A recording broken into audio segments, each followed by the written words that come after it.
Good afternoon, everyone. My name is David Fitzgerald, and I'm very happy to welcome you to the Center for Comparative Immigration Studies at UC San Diego, along with our co-hosts at the Center for the Study of International Migration at UCLA. Today, we're continuing our Zoom book seminar series on new books on migration matters. Today's author is Andrea Wright. She is Assistant Professor of Anthropology and Asian and Middle Eastern Studies at William and Mary University. Our discussant today is Steve McKay. He is Associate Professor in Sociology at UC Santa Cruz. The format today is, as always, we will hear about a 25-30-minute presentation from the author, followed by a 10-minute comment from Steve McKay. We will kick it back to Andrea Wright for a quick response, and then open everything to a discussion with everyone here on the Zoom call today. At that time, I'll moderate a discussion, and if you would like to pose a question, please just electronically raise your hand and we'll unmute you, or you can use the Q&A function at the bottom of your screen. So without any further ado, please welcome Professor Andrea Wright. Hi, I'm just going to take a moment to share my screen. Great. So thank you all for joining me today and for inviting me to come and talk about my book. I'm very excited to share my information about my first book. And what the Between Dreams and Ghosts does, as I put it on the slide, is it follows the process of migration from India to the Middle East, and with the focus on the migration of individuals who are what the Indian government classifies as unskilled or semi-skilled workers. And unskilled and semi-skilled workers most often work in jobs of either manual labor, carrying heavy loads, building scaffolding, pulling wires through rigs that are being built, things like that. And I'm most interested in workers who are going to work at oil projects in the Arabian Peninsula. So what I'd like to do today is to give you an overview of some of the arguments of the book. And then I'm going to look at how workers find jobs, how immigration is regulated, and how workers talk about their experiences in the Gulf. So to start with an overview, my work draws on ethnographic and archival research. And most of my ethnographic research was conducted in India and in the United Arab Emirates, although some ethnographic research was conducted in Kuwait. I follow migrants as they leave their villages in rural India and as they travel to Mumbai, where they're searching for jobs. And then I follow them to their job sites in the Gulf states. I also follow them back again to their villages after their 1 to 2 year contracts end. My emphases on the process of my emphases are on the process of migration, what historical factors shaped migration, and the experiences of those involved in migration. As I conducted my research, I found looking at the process of migration brought into view for me the multiple sites migrants move through, as well as the multiple parties involved in migration. And so here's a map of the Arabian Sea with India and the Gulf states, kind of, I guess the Arabian Sea center. So as not only do migrants move from rural areas to Mumbai to look for jobs and then to the Gulf, but there's also multiple parties involved. These include government officials, oil company managers, and recruiting agents. And recruiting agents act as intermediaries between oil companies looking to hire Indian workers and Indian workers who are looking for jobs abroad. Now, a question we might ask is like, why are there so many Indians working in the Gulf? Every year, about 1 million Indian men who are unskilled or semi-skilled travel to the Gulf. And when I began my research and I was talking with recruiting agents and government officials, many explained to me that migration of workers to the Gulf was simply like self-evident because, and it just made sense, the Gulf has a surplus of oil wealth, but a scarcity of labor. In particular, the Gulf states' populations are relatively low.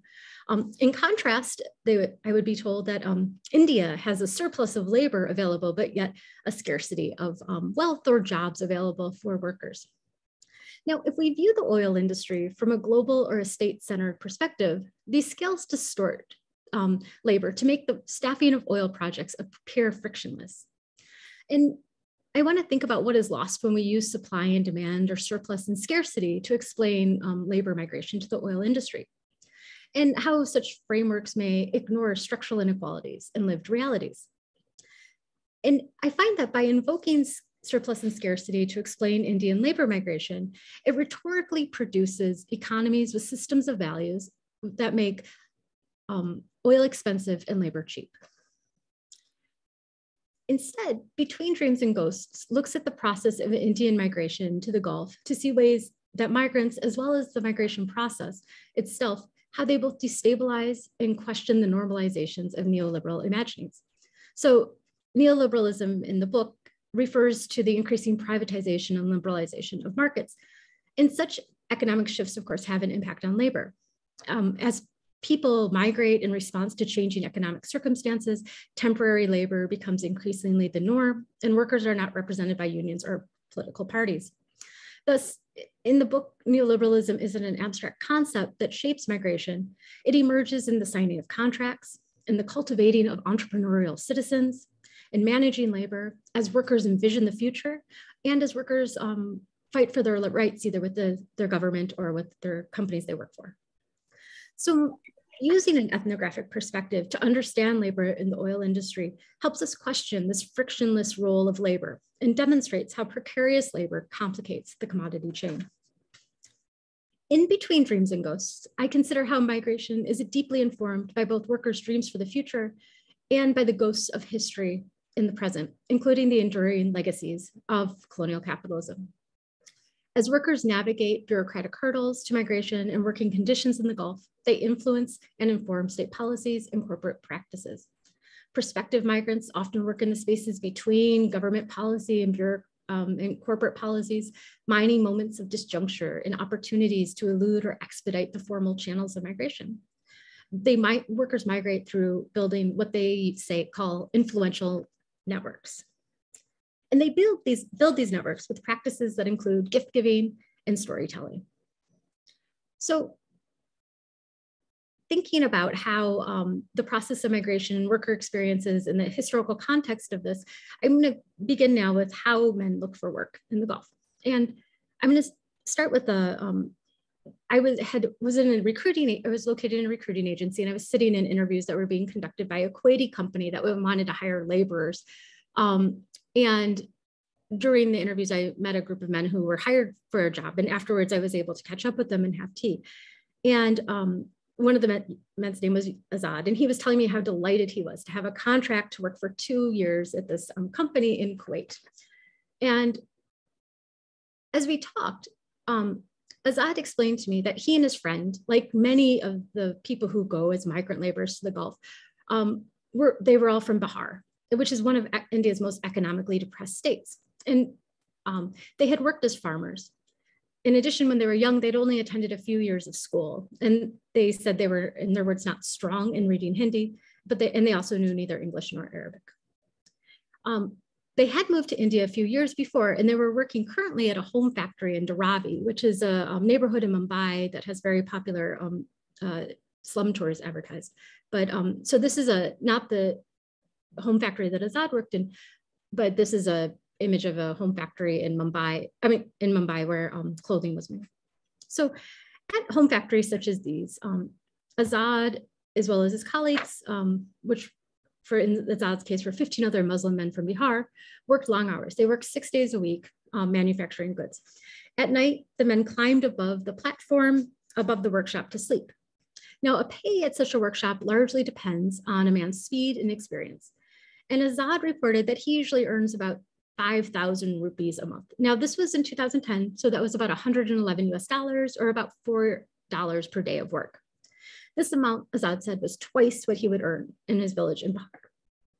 Now, like Azad, many men who are looking for jobs as laborers in the Gulf come from states like Bihar, which is here, and then Uttar Pradesh in Jharkhand, and states with lower than average incomes. Historically, many migrant laborers from India were from the South. And according to recruiting agents and oil company human resources managers, companies increasingly moved north and east, I guess. And they would tell me that as an area benefited from remittances historically, people would be no longer willing to go for the low salaries companies wanted to pay. So companies began to hire workers from new areas, poorer areas. So As Azad explained his economic circumstances, he explained to me, quote, "In Bihar, there's no employment, no industry, no mills, and often there are droughts. And many people then go to, unquote, go to Mumbai to search for work. And there they rely on friends to find jobs." Azad and his friends also would describe the discrimination that Muslims face in India as being a reason that they wanted to work in the Gulf. And one of Azad's friends told me more Muslims than Hindus are illiterate. And here he was referencing the barriers that Muslims face to access to education in India.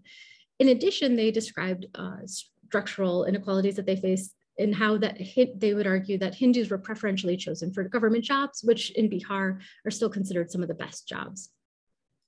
Now, to navigate these inequalities, workers mobilize local connections. And these were used both internally within India, but then also to move abroad. So when I asked Azad how he had found his work in Dharavi, he told me, quote, "Jobs are found through networks of others, and this is how." These networks, he told me, were also important in the success in finding a job in the Gulf, and he credited his ability to acquire that job to acquire a new job in Kuwait to the fact that he had made connections with the right influential people. Through these networks and building these networks, as Azad said, he was able to achieve his dream of working in the Gulf. So now I want to shift slightly and ask, why is it a dream of many young men to work in the Gulf? And for many poor Indians like Azad, the Gulf is one of the few international destinations where men who do not have formal education are able to find lucrative employment. Many of the 1 million Indian men who travel annually to the Gulf as laborers come from rural areas in states like Bihar, Uttar Pradesh. And in those states, most work as casual laborers, where they earn $2 to $3 a day when they're able to find jobs. With the money workers earn, let me see if I can switch this slide. Okay, with the money workers earn, workers want to do things like build a paka house, which is here, in a paka house would be a house that's made out of concrete and bricks, and it could be contrasted with a house that's made out of mud and thatch. Workers also buy things like tractors and new farming equipment, and this is a picture. This house and tractor were, when I took the picture, had been recently bought by a family who had sons working in the Gulf. Now,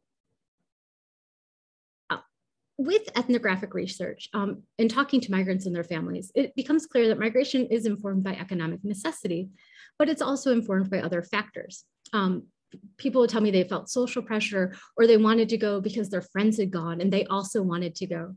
Prospective migrants also talked about migrating as a way to fulfill their individual dreams.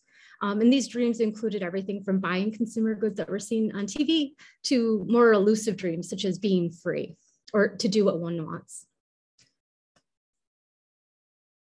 Migration is also shaped by families, though, and family obligations and one's kinship position within a family. So in addition to wanting to buy consumer goods or help build a house for your parents, migrants also said they wanted to go to purchase gold for their sisters or daughters' dowries, and dowry is the gift that's given from the bride's family to the groom's family at the time of marriage. And so by going and helping sisters purchase gold, migrants would say that they were being good sons and they were being good brothers. And it was how they would define themselves in their families. And in a situation where people didn't have excess income and weren't able to do these things, it was a way of fulfilling kinship obligations that wasn't possible to them within India. Now, these stories and experiences of migrants demonstrate the ways that capitalism incorporates non-capitalist social relations and value into its reproduction.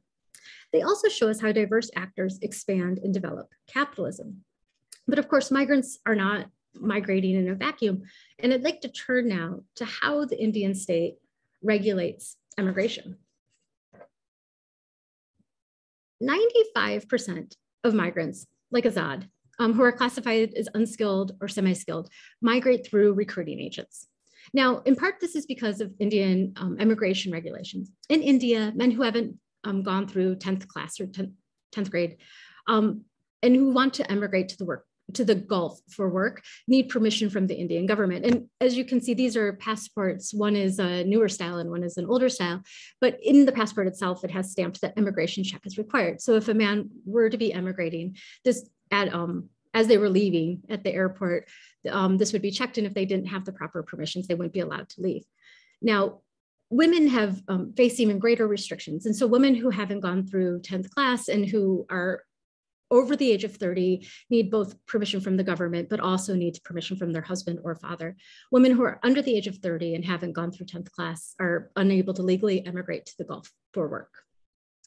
Now, the process of getting these permissions highlights the role of both recruiting agents and government officials, but also the role of local level government officials and low level recruiting agency employees, and also shaping the migration process.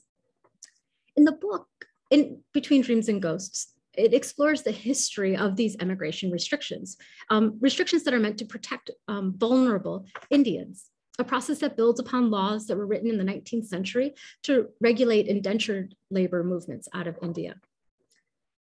The book also uses ethnographic materials from research in Indian recruiting agencies and in government offices, and explores how the practices of recruiters and government employees impacts Indian migrants, as well as how workers operate within this context. So one example is of how Indian recruiting agents and government officials understand immigration regulations is that they often talk about it not only protecting vulnerable Indians, but also as a way to protect India's brand image abroad. As one bureaucrat told me one day, it would not look good, he said, if there were, in his words, the wrong types of Indians traveling abroad. To continue his quote, "We do not want people to think we are a nation of beggars," unquote. This perspective was common, and bureaucrats told me often that poorer Indians must be assured of jobs prior to emigrating so they would not end up begging on the streets. And this would, they believed, reflect negatively on India. According to officials, migrants to the Gulf are the most likely to end up beggars because there's no strong oversight of companies in the Gulf, and there's large numbers of uneducated Indians migrating to the Gulf. The worry was that men would migrate from rural areas and find themselves stranded, uncared for, or unemployed. Now, government bureaucrats would contrast poor Indians working in the Gulf with what they would describe as, in their words, quote, the ideal Indian abroad, unquote. And this Indian would be one, they would tell me, in their words, that migrates to America and is rich, skilled, and educated, unquote.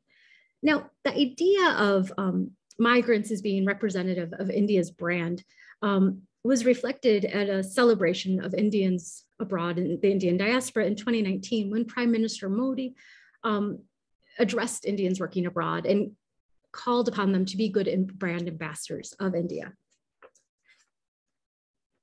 In Indian business and government engagements with India's brand, migrant labor is differentiated from other export commodities because migrants are seen as uniquely able to transform themselves into higher quality commodities through training in Indian entrepreneurship. However, assumptions concerning who is entrepreneurial are informed by implicit biases, and trainings often work to reinforce already existing social inequalities.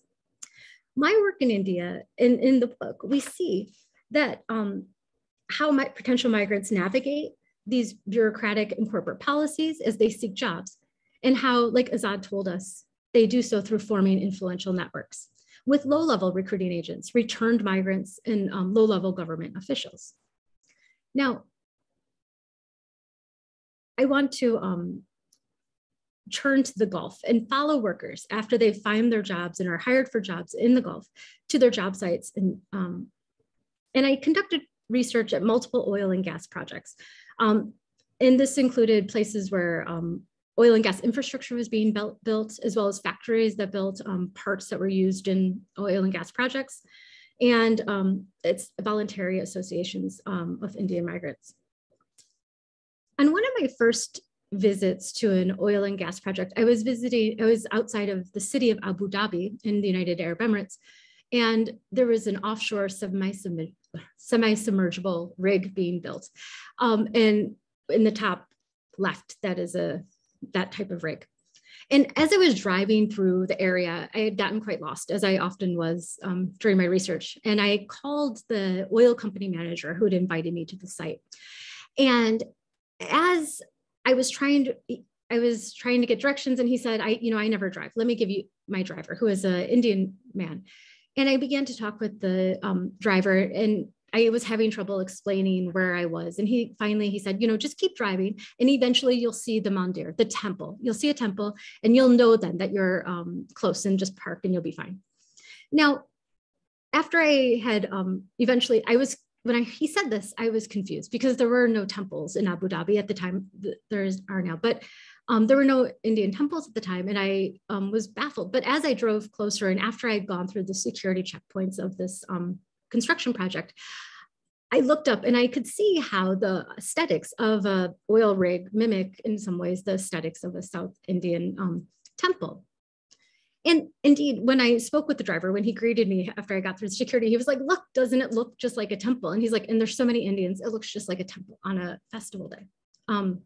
So when I heard this the first time, I didn't know what to do with it, but I found workers would repeatedly talk about the construction project that they were working on as their temple. And as I thought about it more, and in the book, I talk about how this is not only about the aesthetics of the temple and how to situate or locate their job site within an industrial area, but it also reflected the importance of their migration, and how it was a way in which they talked about their migration. So what the book describes is the ways in which oil work is seen as symbolic of modernity, of development, and of the future. And workers would often say it was their way of, quote, making India modern, unquote. Through such claims, in particular, because so many migrants are from minority communities, they were claiming active roles in India's development, but they were also imagining futures that were not necessarily completely in sync with what oil company managers said, or with what Indian government officials imagined for the future.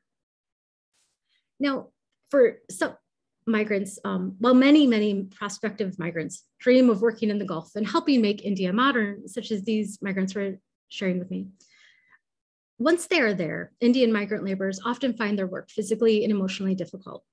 Working on oil projects or in factories requires physically exhausting work and long hours. When projects are running behind, worker contracts often require overtime from workers. And in addition, in the Gulf, labor laws favor employers, and workers are legally forbidden to unionize or strike for better working conditions.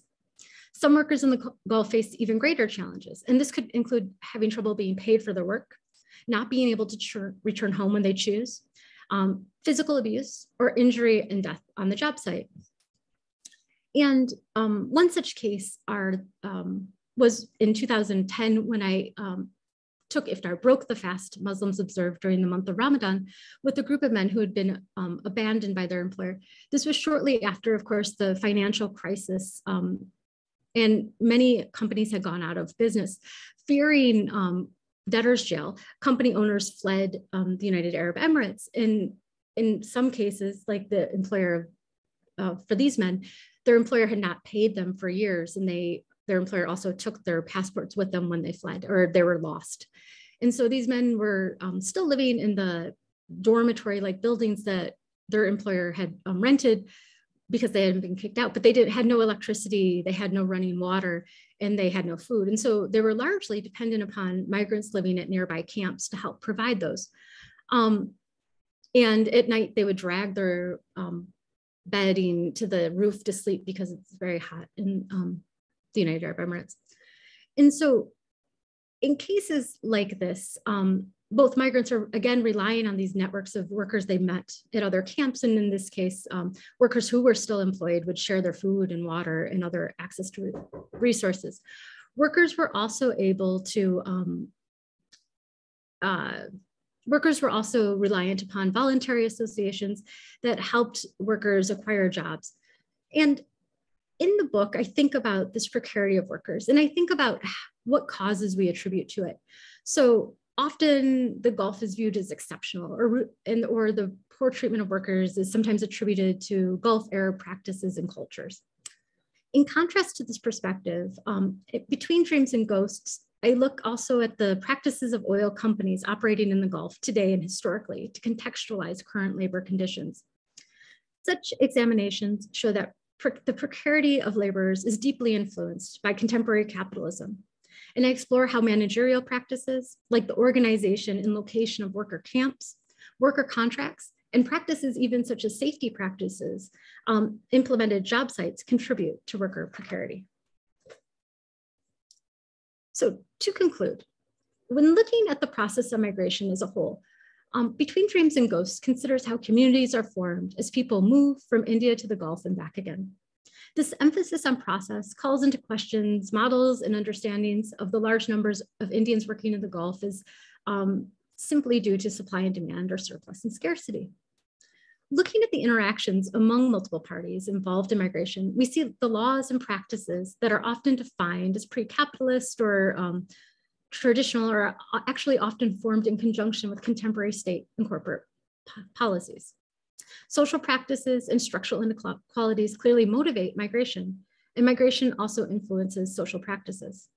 Thus, while economic necessity informs Indian migration to the Gulf, Between Dreams and Ghosts explores how migration is not simply an economic calculus. Rather, it is a process that brings diverse individuals together to form communities.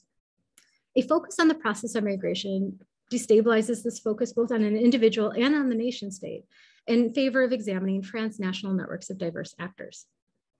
The order of oil production in the Arabian Sea is brought into being by these relationships developed by actors.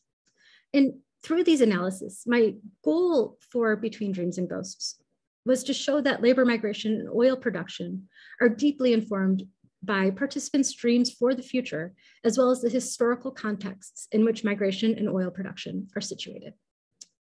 Thank you. Thanks very much.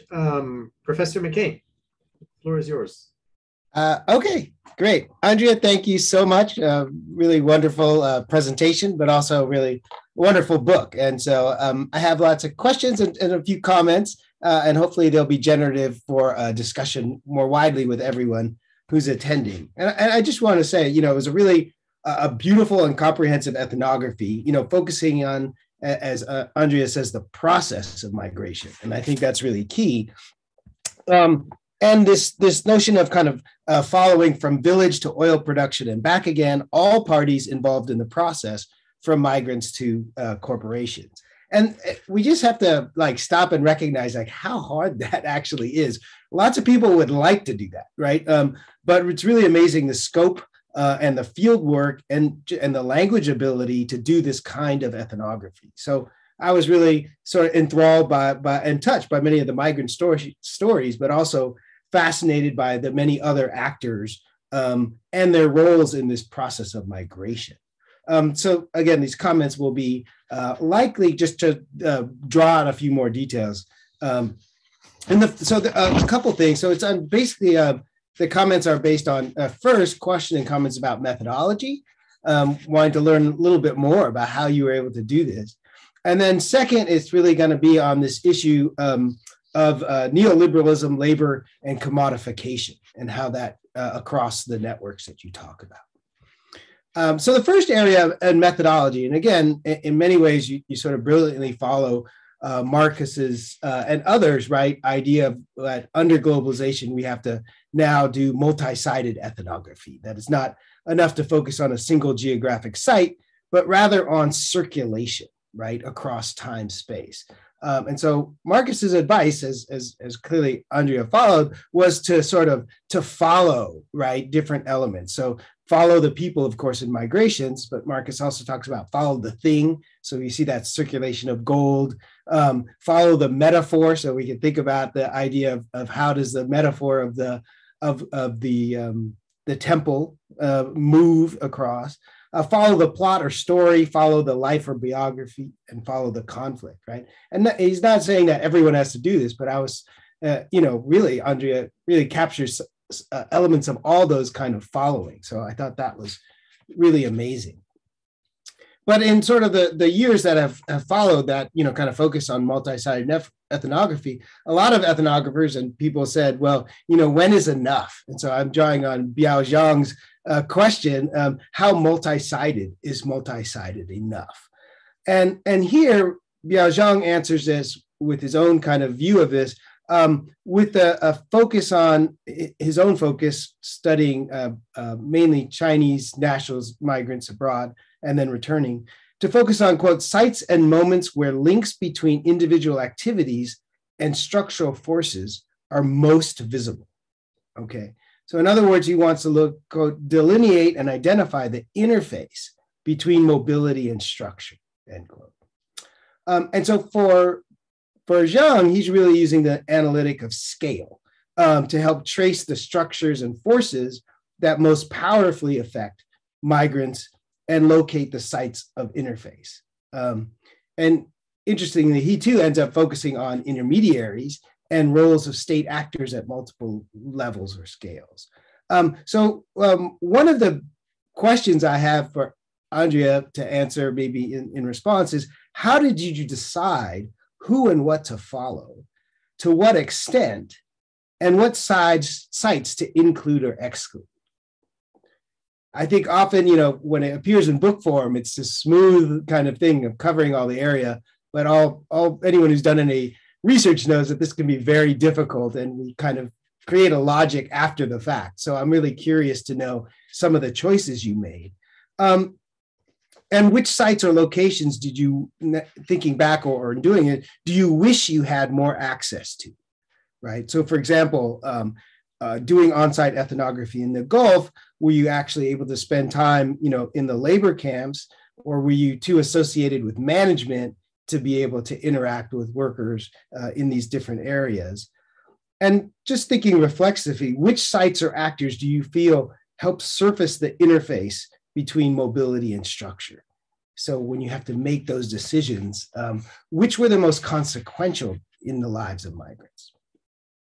Okay, so that's one set of questions and comments. And the other topic really is, as you bring up in the book, of course, but in your presentation, was the notion of how do we think about contemporary economic systems, particularly looking at neoliberalism and migrant labor. And so you discuss and, again, define neoliberalism as primarily privatization and the liberalization of markets. And you discuss markets for both oil and labor throughout in terms of kind of these changing economic organization and neoliberalism. But while you discuss kind of, in my mind correctly, that oil companies clearly use subcontracting to push risks down and costs, and they often push those on the most vulnerable, you also talk about the Indian state implementing certain kind of neoliberal policy, deregulation or privatization.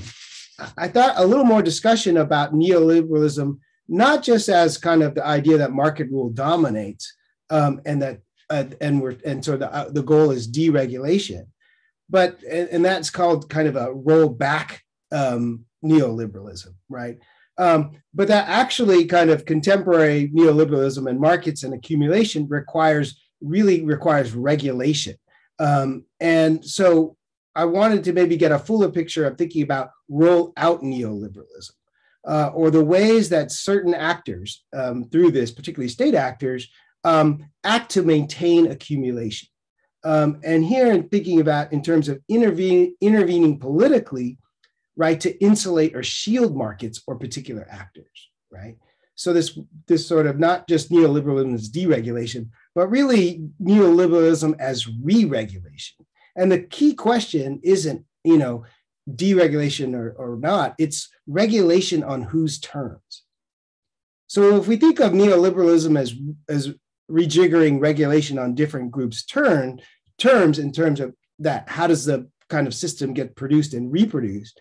It brings us to a really interesting question that you also pose, which is what makes men different as a commodity than mangoes, right? So you make this kind of thing. And I think one of the things to think about here is that, one difference is mangoes, you don't have to convince a mango to taste sweet. Whereas in terms of labor, a key issue is you're only purchasing their labor power, their capacity to work. And so a key issue for hiring labor is labor control. How do you get them to work hard? And so control and consent becomes a key thing that sets them apart, right? Labor apart.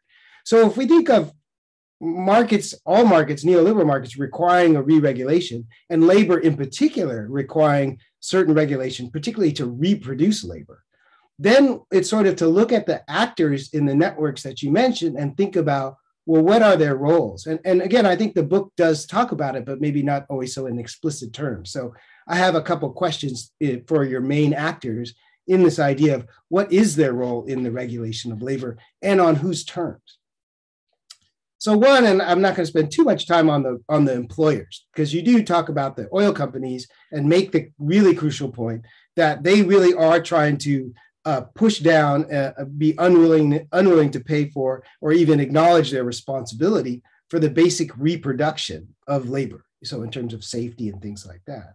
So they're likely one of the, and as you note, they're most powerful actors. And in terms of who sets the terms of regulation, they obviously play a big role, but they're able to push that down on other actors, right? But I was curious to think about in terms of, how you make that point that regulation isn't the kafala system or kind of culture, but it's oil and it's the oil companies. And I thought one way to kind of adjudicate this, whether it is, what about other industries that are in the Gulf states, right? So you might look at other kinds of construction that's not oil related, or you look at domestic work and understand how they're regulated.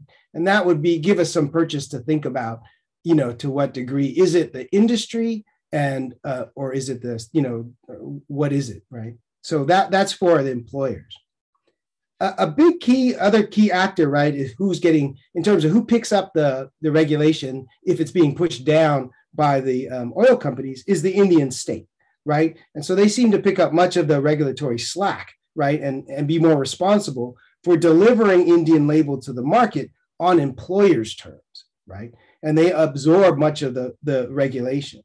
So the question is, well, what's in it for the Indian state? And so in this case, just asking the questions, and I'm thinking of your book in relation to Michael Levian's Dispossession Without Development, to ask you, maybe you can get to what degree is labor export a state development strategy, and as well as a policy for surplus labor regulation? And so to think then too, what role does dispossession play in motivating workers to go abroad? And how much is it a result of wanting to go abroad too, right? Like having to take on debt. And I was curious to know, at least again, because I'm most familiar with the Philippine case, what interest does the state have in remittances? Do they get a cut of the remittances through like state banks? Is there a required certain kind of remittances? So I was interested to know about that, because I'm sure the amount of funds that come in is really important. Then in terms of disciplining labor, I was interested in your notion of protecting the brand. And of course, again, in the Philippines, that's been a lot of discussion about Philippine labor and the Philippine state protecting the brand of Filipinos, and also constructing them and racializing them as not only cheap, but very well disciplined, right? And so I was really interested in terms of that, in what way does the Indian state protect the brand and promote the Indian labor? So we see them mainly reactive. I was interested in to what does the state actually promote and sell Indian labor?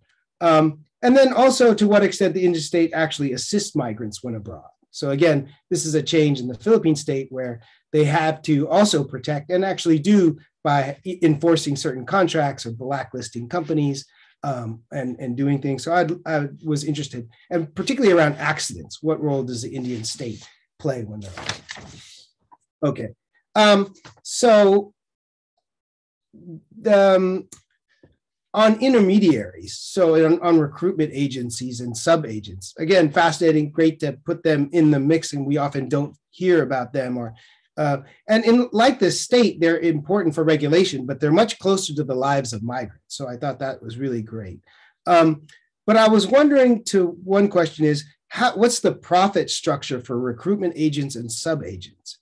in terms of that are, in terms of disciplining and regulating migrants. And it seems intermediaries, they earn from both employers on one hand and workers on the other, whether it's formal or informally, they're earning both sides.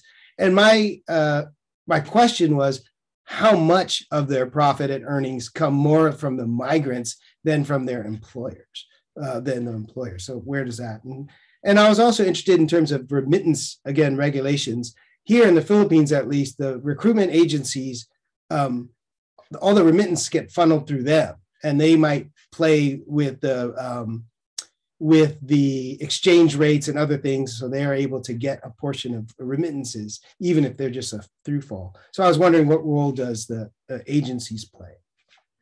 And finally, and I know this is a lot, but I hope is, again, fodder for discussion, is workers themselves and their families. So, it's fantastic, the book, in terms of understanding subjectivities and thinking about views for why they consent to all these conditions, because of course, they're the ones being regulated. And thinking about how do they assess the value of migration.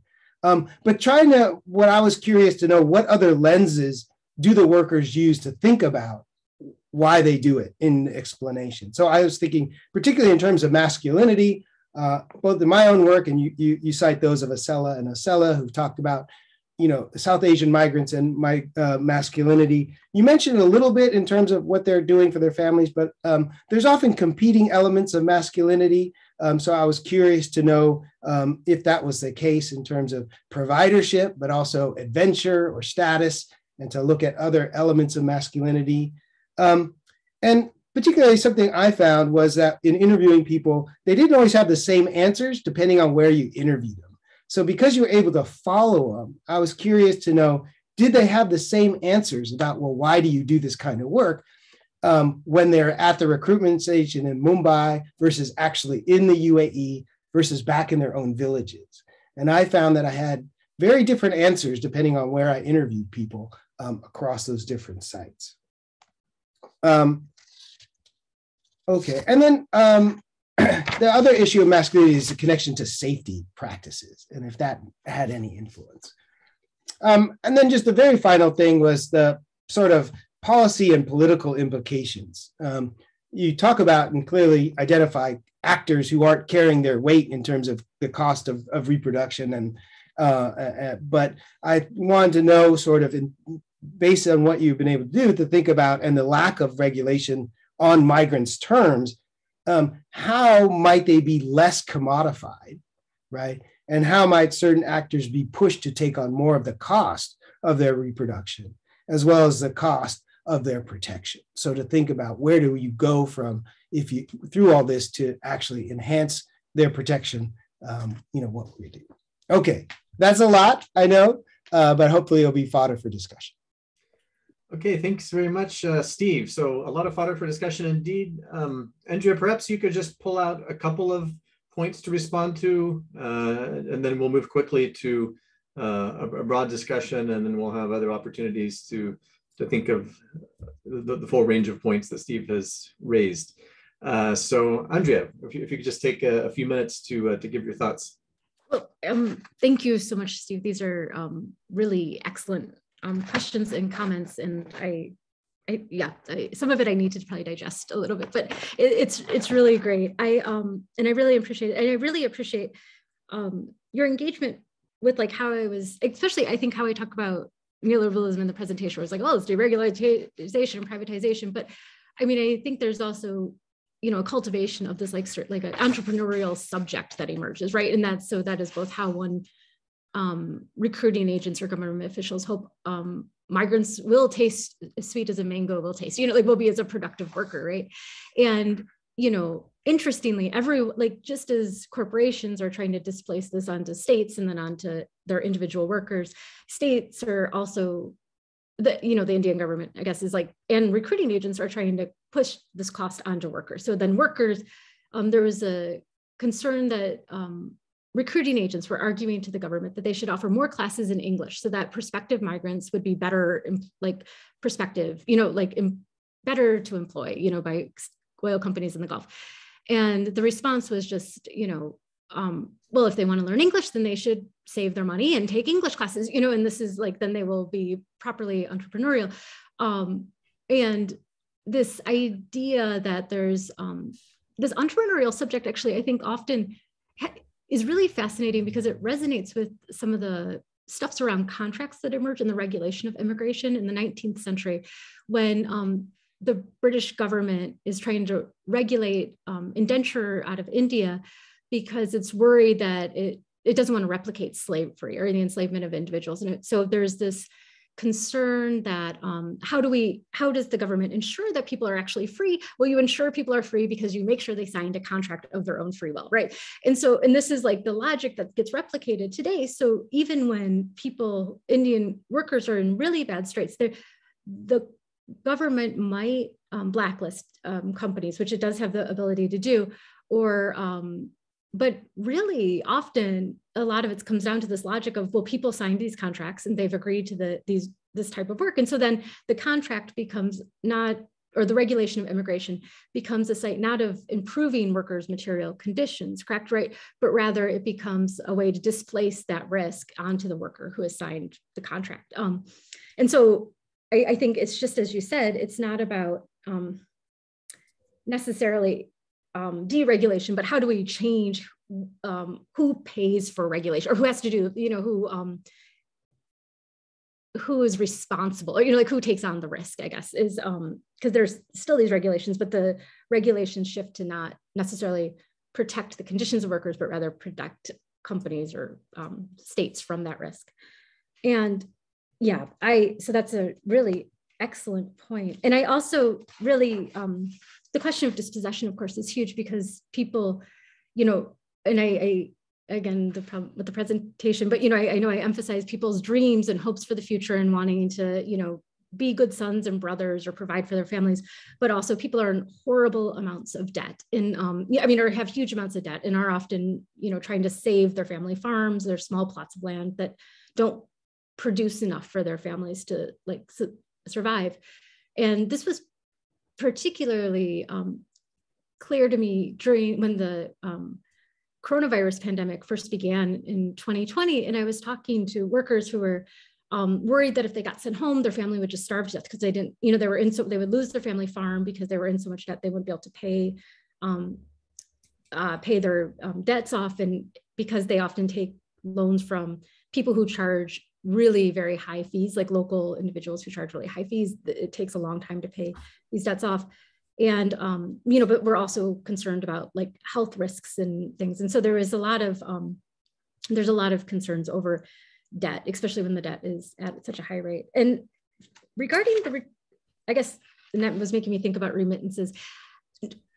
Currently, the Indian government requires people to have a bank account that their employer is supposed to put their money in. Like it's usually a Bank of India account. And so I do not believe it goes through, I'm not aware of it going through recruiting agents, but that is fascinating. And I would love to think about how workers are actually accessing their bank accounts because, yeah, I need to think about it. Thank you. Those were excellent comments. Okay, thanks very much. And, you know, we have several questions just picking up on what you were saying in your first response about the contracts. We have a follow-up from David Cook Martin, referring to colonial capitalism. Can you say more about how those, where you see those legacies after all migration from what we now call India to the Gulf predates the Emirates and even the trucial state. So is there a more direct link between, I don't know, particular localities in India and particular places in the Gulf that were forged by those colonial links, or is it more through this contract mechanism that you were just explaining? Well, thank you. That's an excellent question. So I think there's both like probably these structural, as Steve was talking about, like there's both like some of these like larger structural forces as well as individual cases. And of course, India and the Gulf have been, there's been trade between the two for a very long time. And some recruiting agents, families actually have been traders with the Gulf in, you know, for hundreds of years. And like often those links were developed during Hajj or the pilgrimage that Muslims take to Mecca and Medina. And so we have, so it's not just like colonial capitalism that shapes these circulations, but so, you know, India was a British colony until 1947, and then increasingly, the work of James Onley talks about how the Persian Gulf becomes a buffer zone between India and the Ottoman Empire. And so for the British government in the 1800s, it becomes, or late 1800s in particular, there's attempts to, there's the Gulf states become, not Saudi, with the exception of Saudi Arabia, become like protectorates to certain degrees of the British Empire. And the British don't actually formally leave the United Arab Emirates, which becomes the United Arab Emirates when they leave until 1971. And in the 20th century, as the oil industry is developing, the British are really concerned about retaining control. So they require that British persons, including persons from India, staff oil projects. And so there we see this historic movement of workers to staff projects. But we also see how, while the British are acting as protectorates, we see government bureaucrats, as well as oil company managers, actually helping actively write the labor laws that are still in place today in the Gulf. And so not only do the immigration regulations, the immigration laws, the Immigration Act, which has changed, but which was originally written to regulate indenture, continue to inform how immigration in India is regulated. But we also see that the labor laws in the Gulf states were written in conjunction with oil company management and British government bureaucrats. So there's actually very tangible ways in which colonial capitalism, colonialism and imperialism are shaping how corporations are structured, how labor is structured in those moments. So, thanks. So if anyone has a question, please feel free to electronically raise your hand. In the meanwhile, I'll just read a couple of questions that are in the chat, and then maybe Andrea, you could respond to both of them at the same time. One is a question of methodology. Speaking in the matter of access, did you encounter any restriction or prohibition when conducting your research within the oil plants in the Gulf? And the second is about the possibility of family migration. The main body of migrants from India to the Gulf are men, but did you find cases of family migration? Great. So these are great questions. So regarding family migration, often one has to have a certain income level in order to be able to migrate or bring one's family if one's migrating. And so most of the because I was focused a lot on unskilled or semi-skilled workers, they would not have an income level that would allow them to bring their families with them. Now, of course, there's Indian citizens at all levels of management of oil companies. And so, when you get to human resources managers, they often would have their families living, sometimes they would have their families living in the Gulf, but that was, skilled upper middle class occupations. But for laborers or unskilled or semi-skilled workers, that would be impossible because of the rules and regulations. It would also really be the cost would be really prohibitive because most workers live in camps that their employer pays for that are dormitory barracks where you have 8 bunks in a room and they might share a bathroom in a floor. And so there's not a place for families.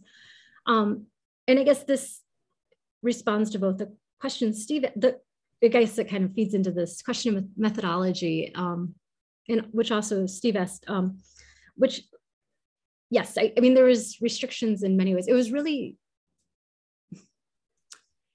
hard to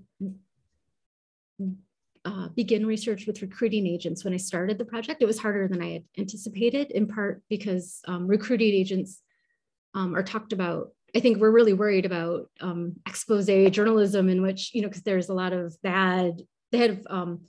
sometimes are talked about negatively in Indian media as being selling workers abroad for lives of misery would be a quote, it's this idea that they didn't want an expose journalist to do that. And I know, and so that took a while to build context that allowed me to do that research. And in the Gulf, there were also restrictions where, you know, I wasn't able to spend as much time as I did. Well, I've been working on the project for a really long time now, like a dozen years. So but as I began, it was really hard to, you know, it's still hard to spend time in like labor camps or, you know, at certain job sites where, you know, I actually can't do participant observation and building oil infrastructure because I don't have those skills, or, you know, so there's ways in which, you know, that, I guess that was impacted. Yeah. And I think like on the parts of oil company managers, one of them I was speaking with recently, and he was joking that like he finally decided it was okay for me to go to his job site because he decided that I probably wasn't a CIA official or a journalist. And so, you know, like trying to write an expose, like, but it was after he'd known me for like a while that it was like, I guess it's okay. You can come and, you know, talk to the workers. So there's certainly some barriers to access, and yeah. And so I guess like, and probably because of that, the sites that I was able to access is one of the reasons that I ended up focusing on oil and gas as opposed to maybe construction or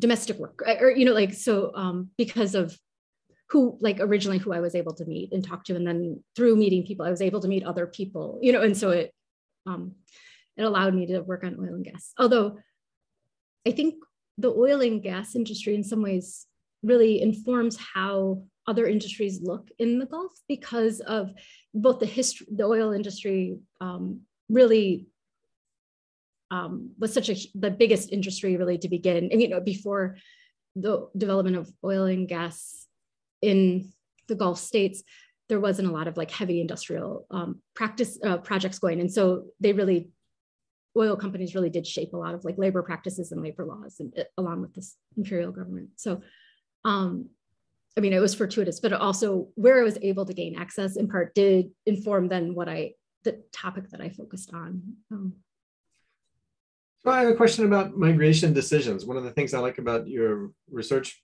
protocol was that you were looking at a very serious level of both the place of origin and destination.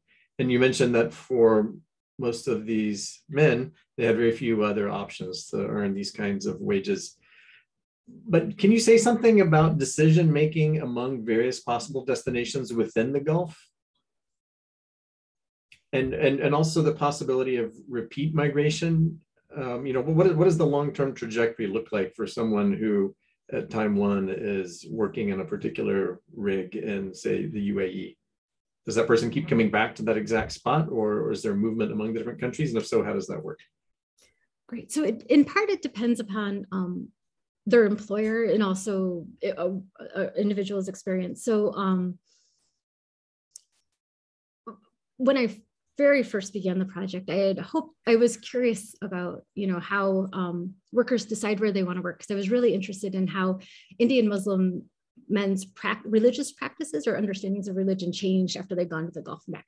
And so I kind of, you know, in 2008. So I was interviewing people and everyone, I'm like, so do you want to go to, you know, is there a country you want to go to, or is there a country you don't want to go to? And I was surprised. Well, I had assumed that people would say, oh, I want to go to Saudi Arabia. I want to, you know, go on Hajj. And I was surprised that how many people responded to me, oh, I don't know, it's just all blowing sand. I don't care, you know, like I'm going simply to, you know, pay for my family. It's all about the same. I think that, and this probably has to do with like remittances and experience. So some workers were able to leverage their experience and through talking to other migrants, find good companies to work for. And often workers would prefer certain companies over others. And there were some preferences over where to live. Like there was a lot of interest in Dubai because Dubai was seen as being very modern, and so that was interesting to workers. But a lot of other people like Azad, like the guy I was speaking about at the beginning, he and his friends were just eager for any job, right? Like, you know, it was just, they wanted to go to the Gulf. And many people end up working in the Gulf for a long time. Usually contracts are 2 years. Sometimes companies will renew the same workers contract. Often they have to move workers because the Gulf states governments are reluctant to have like settled labor or populations that have been there too long. And so often there's some pressure to move, like not have workers for too many years in one place. Or if a worker comes back and they've been in Bahrain for many years, then they might not be able to get a visa and have to go to a different country to work, because there's a reluctance for by the Gulf states governments to have, I guess, like settled populations of laborers that are not citizens in that, or they would, yeah, there's a pressure to move workers.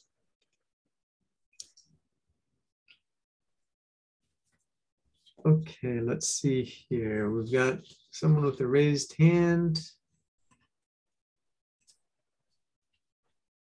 Find.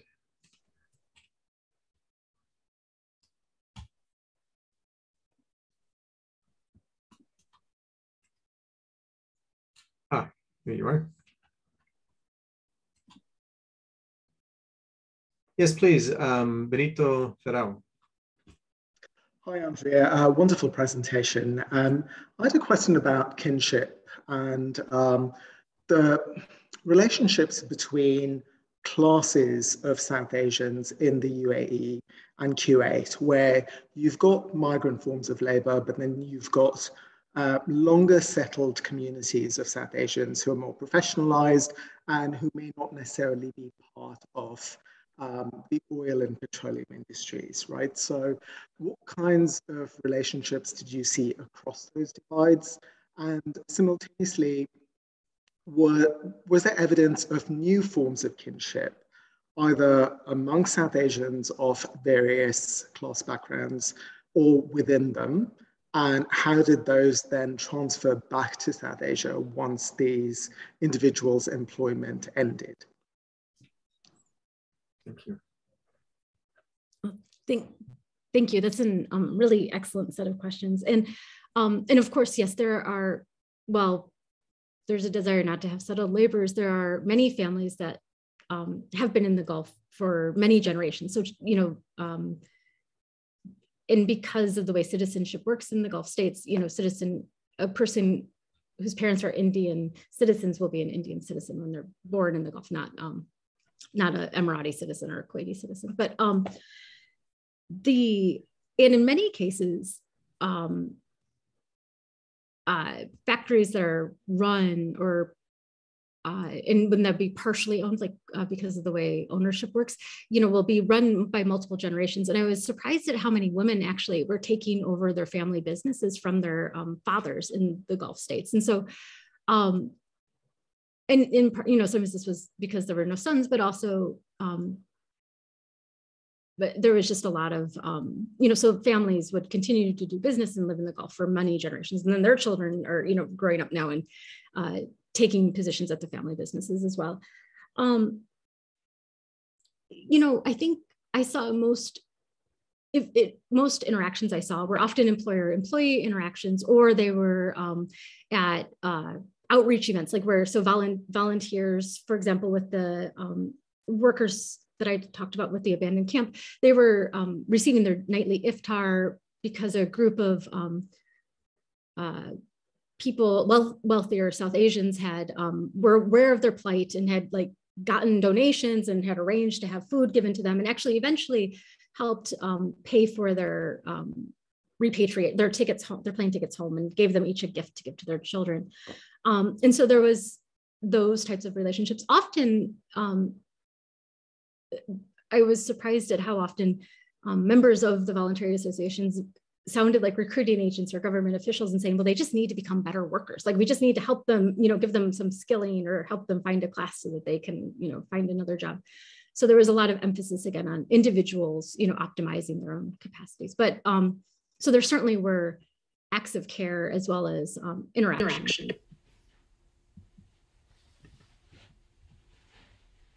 Oh, David? We have a question from Roger.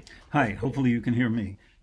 So actually your last comment prompted two thoughts. And I mean, the first is that in general, theorizing about migration is very heavily influenced by lessons learned from Mexico to US migration, which in many ways, obviously a large scale phenomenon, but in many ways quite atypical. But one of the one of the lessons learned is that migration is fueled, or at least facilitated, by the accumulation of migratory social capital, so that the more migratory experience one has, or the more migratory experience accumulates in a community, the more migration relevant social capital is, and therefore the easier migration it is for people to leave.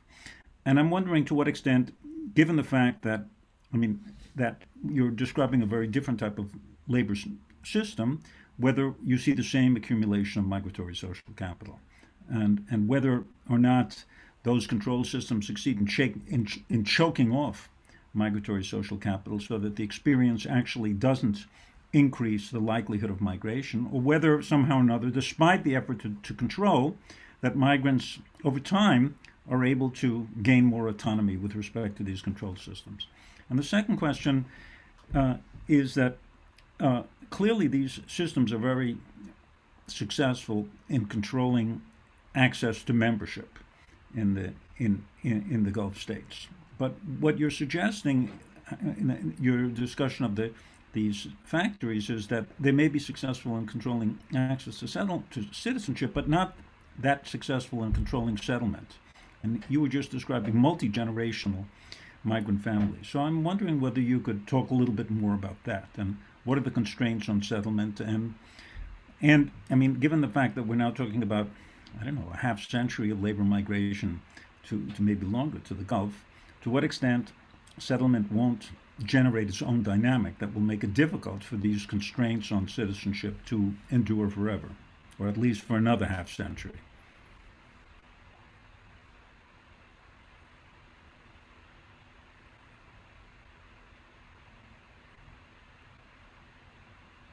Thank you for really great contributions.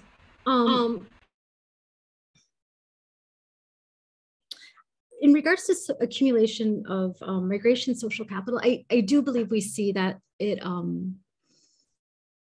arises in I guess probably in places that I haven't done as much research because of my language ability. So I don't speak languages that are commonly spoken in the south of India. I speak languages that are commonly spoken in the north.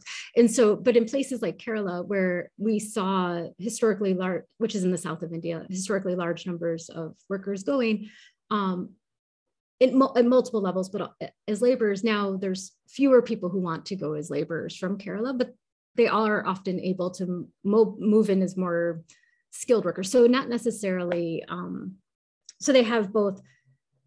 Over time, there does seem to be like a gaining of autonomy, but also a, in some cases, improvement in social conditions. Although, I guess when I'm thinking about this in conjunction with the question of, settlement, many, if for the people I know who do have factories in the Gulf, but are Indian citizens, they have, they often hire people from near where they are from in India, right? Like, so the workers come from the villages around the village in which they consider their natal place, their home. And so there is a way in which I think there's not only maybe an accumulation within individuals, but it like spreads out to a community, and you would hire workers in that way. Now, I think that one of the reasons, there's many reasons that citizenship is like strongly restricted, but of course, in part in the Gulf states, because of the redistribution of the wealth from oil rents, there's an interest in, there is a financial interest in restricting who can make claims upon the state. Not only, they're monarchies, but they have Gulf citizens of Gulf states are guaranteed, often receive payments from the government, or assistance in other ways. And that is, I think there's an interest in like restricting citizenship, but not necessarily settlement, because there's ways to profit off of it. So for example, I don't think it's all profits, but for example, the ways in which ownership of companies works because of the law of commercial companies in the Gulf states, companies can't be majority owned by non-citizens. So often citizens act as like silent partners who own, slightly over 50% of a company, and they receive money from the person who actually, the people who actually run and operate the company for fulfilling that role, right? So there's not, so it's a complicated relationship where, often people who like multi-generational families or families that operate things like oil factories, these factories will, be producing incomes for citizens by the nature of them not being citizens. But they also, because of the way labor laws are written, they also, in some ways, and this is Neha Vora has excellent work on this, in many ways act as like agents of the state in some ways too, because they manage labor laws make employers kind of in charge of their employees. And so they, often manage the state in ways that they manage these employees in ways that we would imagine maybe the state would be responsible for, a government would be responsible for in other places.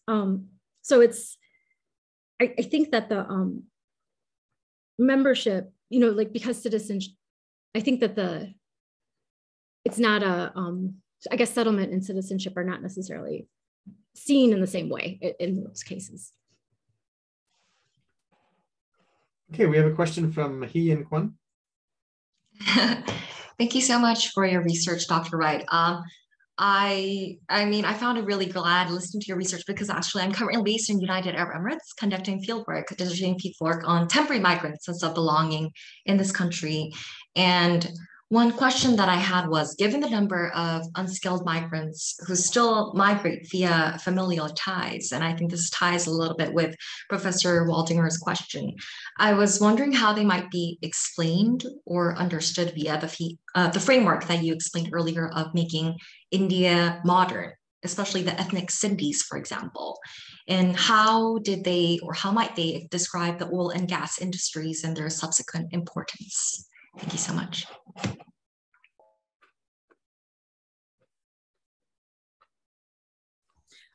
So, yeah, thank you. That's an excellent question. I'm really excited to read some of your work. So people migrate, through recruiting agents, through local networks often that then move them through recruiting agents. And often they have family members who are also working in the Gulf. And it's interesting because, for many migrants, making India modern and purchasing gold for their sisters or daughters' dowries or these gifts given at marriage, even though, like they're seen as being not antagonistic goals, right? Like there's, for them, those goals are, even though dowry is often discussed negatively by like some feminists in India or women's rights activists. But how they explain their importance and this importance of the oil and gas industry, I think has a lot to do with how infrastructure and skilling are seen in contemporary India. After India's independence, India's first Prime Minister, Nehru, was opening a dam and declared, and discussed it as like, described the dam, these series of dams as like the temples of modern India. And in many ways, and that was because of the centrality that large infrastructure projects would play in India's development. And I think that, especially for people who are minorities in the Indian state, they see being able to build large infrastructure projects as being like, and learning those skills is actually helping modernize India's development practices, even though their goals were not always the same as like what the Indian government's goals are. And this may have, and sometimes that was around like understandings of like religion or religious practice or exclusion. And sometimes it had to do with like, for example, dowry, which is technically illegal in India, but wanting actually very actively to participate in that process because it's what they saw good family members do. So it's really, I thought it was it's a really interesting question. How oil and gas, I think in particular, also just have oil maybe has a kind of seen as driving modernity. And, and it also produces complicated conversations in India about climate change and development and how to respond to discussions about like reducing carbon footprints. And so in part because they see the energy produced by the burning of fossil fuels to be a way to expand certain infrastructure projects in India. So, thank you. So I'll take the last question, if I may, seeing no other questions, which is we've talked about several possible sources of the inspiration to migrate for the folks that you talk to, right? The colonial legacies, the migration brokers, state agencies. You also briefly mentioned before something about the Hajj. And I'm wondering if for the Muslim Indian migrants that you spoke to or others that you know, if that experience, that massive temporary mobility, very different kind of mobility to Saudi Arabia, had ever produced a vision of returning to the Gulf, maybe not to Saudi Arabia particularly, but returning to the Gulf to work. Is there any relationship between, the fact that this is the part of the world with some of the highest levels of absolute and relative migration with that one form of religious temporary mobility? Yeah, no, thank you. That's a great question as well. The what I found with Hajj was that it's really hard for laborers to go on Hajj, even if they are in like Saudi Arabia, because of the regulations and the financial. Financially it's hard. But for many like recruiting agents, they have stories about their grandfather had gone on Hajj, and then, they were staying in a hotel and they met some people from, Dubai or Oman, and they decided to start exporting mangoes there. And then eventually they decided it would be more lucrative to export men. And so they started exporting men. And this is how the story is told. And so, and for those individuals, they often, split their time both in the Gulf and in India. So Hajj certainly acts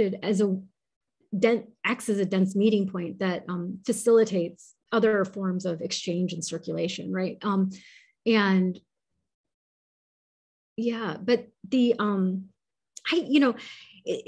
it's hard to talk about, and this may also have to do with me being a white woman, but so when I started, I was just very fascinated in religious practices, and Tom Blum-Hansen had done research about how there was pressure on return migrants to talk about religion, Islam and religion in certain ways in India and mosques that he was visiting. And I've spent a long time asking people about religion, and nobody ever wants to talk to me about religion. They just are like, let's talk about my family. Let's talk about my wife. Let's talk about my daughters. Let's talk about, my farm. But no, it might be they just don't. It could have to do with my subject position, or it could be the people with. I also have different access to places like mosques, so it could be about where one is doing research and asking questions that allows for different insights, which is exciting. Very interesting. Well, thanks you. Thanks very much again to Dr. Andrea Wright and to Professor Steve McKay for sharing their ideas with us. Our next talk in this series will be next Friday, same time and virtual space. The author is Ashley Bavery, an assistant professor of history at Eastern Michigan University. She'll be discussing her new book, Bootlegged Aliens, Immigration Politics on America's Northern Border, with a comment from UCLA's Tobias Higbee. So we hope to see you at that event, and you can find information about all of the events that we're co-sponsoring on the websites of the Center for the Study of International Migration up at UCLA, or here in San Diego, the Center for Comparative Immigration Studies. Thanks again, and have a good weekend, everyone. Thank you.